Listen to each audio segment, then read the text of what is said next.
التي أتيناها، وأعتقد يمكن أن تتحسر. كان بإمكاننا أن نفعل أكثر من ذلك وأن نفوز بهذه المباراة التي كانت رائعة. لم يكن هناك أي تخوف عندما دخلتم إلى هذه المباراة.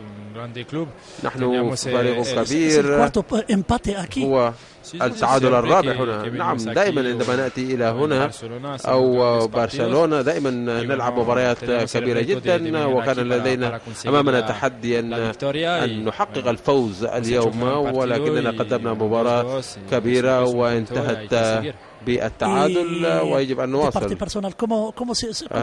على الصعيد الشخصي، كيف لعبت هذه المباراة ودائما المباريات أمام كبار أسبانيا؟ أنا سعيد جدا، كان لدي عمل كبير في الجهة التي كنت ألعب فيها. كان علي أكون مستعدا لأردت أن أضحي كثيرا، وأعتقد لم تأتي أي خطورة من ناحيتي.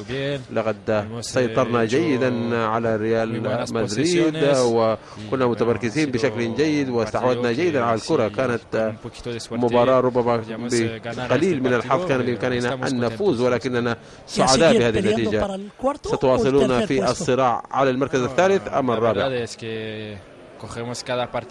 نحن نلعب كل مباراة وكأنها آخر مباراة. اليوم كان أمامنا تحدي الفوز هنا، أمامنا مباراة على ملعبنا أمام سيلتا. سنحاول تحقيق الفوز، وبعد ذلك أمام الماريا ونحاول تحقيق الفوز أيضا، وبعد ذلك نقوم بهذه الحسابات. شكرا. بعد هذه المقابلة مع سفيان فغولي، شكرا.